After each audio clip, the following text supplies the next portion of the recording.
Hello guys, Happy New Year. Welcome to the Daughteries with a new video. I hope ভিডিওটা আপনাদের ভালো লাগবে. So without any further ado, let's get into the video. তো আজকে ছিল বছরের প্রথম দিন আর খুবই বিজিয়েস্ট একটা ডে ছিল আমাদের জন্য. তো সকাল থেকে এখন পর্যন্ত আমরা ব্যস্তই ছিলাম.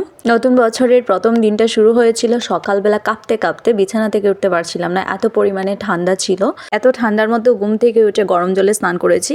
যাই হোক, খুব ভালো ছিল ব্যাপারটা. বিকালের দিকে একটা ঘুম দিয়েছিলাম, সেই ঘুম থেকে উঠেছে হচ্ছে সন্ধ্যা 7টায়. তো 7টায় ঘুম থেকে ওঠার পর ভাবছি যে আজকের দিনে এমন শীতে যারা প্ল্যান করে কোথাও ঘুরতে গিয়েছে বা দিনটা সেলিব্রেশন করেছে তারা এলিয়েন ব্যতীত কোনো কিছু নয়, এত পরিমাণে ঠান্ডা.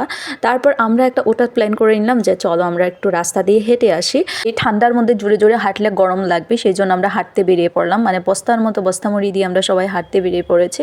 বেরোনোর আরেকটা রিজন হচ্ছে কিছু একটা খাওয়া দাওয়া, কারণ এত ঠান্ডার মধ্যে গরম কিছু খেতে মন চাইছে, কিন্তু সেটা রান্না করে খাওয়ার মতো চিন্তাভাবনা মাথায় আসছে না, কারণ এত পরিমাণে ঠান্ডা লাগছে. খাওয়া দাওয়ার ঘুমানোর জন্য উইন্টার ইজ দ্য বেস্ট, কিন্তু এই যে মানে খাওয়া দাওয়াটা প্রিপেয়ার করা সেটা ইজ ভেরি টাফ. সো আমরা এই চিন্তা ভাবনাই করব না যে আমরা রান্নাবান্না করে খাবো, আমরা কিছু পাইলে খাবো, না পাইলে খাবো না, এরকম একটা বিষয়. মেন গেটে আসতে দেখি সবাই লাগেজ ফাগেজ নিয়ে হচ্ছে কোথাও একটা যাচ্ছে. আই থিঙ্ক তারা উইন্টার ভ্যাকেশন পেয়েছে. তো আমাদের ভাগ্যে আর উইন্টার ভ্যাকেশন কোথায়. তো আমরা এখন এখানে আসলাম, আসার পরে ভাবছি যে কোথাও একটা যাওয়া যায় যেখানে খুব ইজিলি যাওয়া যেতে পারে, বেশিক্ষণ আটতে হবে না. তো এর জন্য বেটার একটা অপশন হচ্ছে আমাদের পাশেই যেটা আছে সেটা হচ্ছে জমিদার রেস্টুরেন্ট. এই রেস্টুরেন্টের চার পরোটা এত বেশি বিখ্যাত যে একবার যে খাবে সে বারবার খেতে চাইবে. তো সেই জন্য আমরাও চলে আসলাম এখানে. তো আমরা সেখানে এসে সবাই বসে পড়লাম. এখন আমরা হচ্ছে অপেক্ষা করছি কখন চা পরোটা আসবে আর কখন হচ্ছে আমরা গিলবো. এত পরিমাণ শীত যে কারো মুখ দিয়ে আসলে কথা বেরোচ্ছে না, মানে সবাই ঠান্ডায় পুরো জমে গেছে, মানে মুখও জমে গেছে, মানে মুখ দিয়ে কথা বের করলেই ঠান্ডা লাগবে এরকম একটা পরিস্থিতি. মানে সবার এরকমই ফিল হচ্ছে.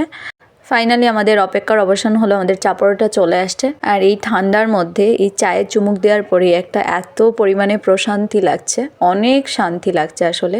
আর চায়ের সাথে পরোটা জাস্ট হচ্ছে জমে ক্ষীর. যারা চা পরোটা খেতে পছন্দ করেন তাদের কাছে তো ভীষণই ভালো লাগবে, আমার কাছেও ভীষণ ভালো লাগছে. যদিও সবসময় আমি চা খেতে চাই না, পরোটার সাথে আমি অন্য কিছু নেই, কিন্তু আজকে আমার চা খেতে মন চাইছে, কারণ ঠান্ডার মধ্যে চা হলে ভালো লাগে. আমরা যখনই কোথাও ঘুরতে যাই আমাদের মধ্য থেকে একজনকে অর্থ সম্পাদক বানিয়ে দিই, সে হচ্ছে সবার টাকা তুলে হচ্ছে মানে চাঁদা তুলে আর কি, সবাই মানে সবার টাকা তুলে খাবারের টাকাটা দিয়ে দিবে. তো আমরা খাবারের টাকা দিয়ে তারপরে আমরা চলে আসলাম বাইরে. আর এরকম মানে মোজার দোকান দেখলে যে ভালো লাগে শীতের সময়, তো এরকম মাঙ্কি টুপি আর হচ্ছে মোজার দোকান. তো দেখার পর এখন আমরা চলে আসলাম একটা আন্টির দোকানে. তো প্রত্যেক দিন আমি যখন এদিকে যাই তখন এই দোকানটা দেখতে পাই. তো এই দোকানটা মূলত হচ্ছে গরমের দিনেও থাকে শীতকালেও থাকে. গরমের দিনে তেলের পিঠা বানায় আর শীতকালে হচ্ছে ভাপা পিঠা চিতই পিঠা এগুলো বানায়. তো আজকে ফাইনালি আমরা এখানেই খেতে আসছি, কারণ এইখানে হচ্ছে সব থেকে কাছে যে দোকানটা আমাদের জন্য, সেই জন্য আমরা এখানে আসছি. তো এইখানে ভাপা পিঠা চিতই পিঠা দুইটাই ছিল আর দুইটার খুবই কম দাম. তো প্রত্যেক পিসের পিঠার দাম ছিল অনলি 5 টাকা. তো এর থেকে কম দামে তো সিলেট শহরে চিতই পিঠা ভাপা পিঠাগুলো পাওয়াই যায় না. ছোটো সাইজের চিতই পিঠাগুলো দেখতেও কিউট লাগে আর খেতেও খুবই ভালো লাগে, মানে একবারে একদম ফুচকার মতো খাওয়া যায়. আন্টি পিঠা বানাচ্ছিল আর আমাদেরকে হচ্ছে সার্ভ করছিল. তো এখানে আমরা হচ্ছে চাটনিটা নিজে নিজে নিচ্ছি, 2 ধরনের চাটনি ছিল এখানে. আর পিঠাটা খেতে সত্যি অসাধারণ ছিল. তো একটা খাওয়ার পর আমার মনে হলো যে আমি আরেকটা খেতে পারবো, যেহেতু পিঠাটার সাইজ অনেকটাই ছোটো ছিল, তো খাওয়াই যেতে পারে.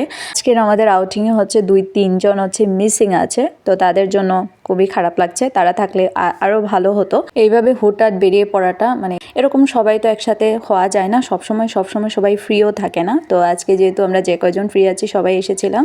তো আজকের মতো ভিডিওটা এখানেই শেষ. আশা করছি ভিডিওটা ভালো লেগেছে. যদি ভিডিওটা ভালো লাগে অবশ্যই একটা লাইক দিয়ে দেবেন.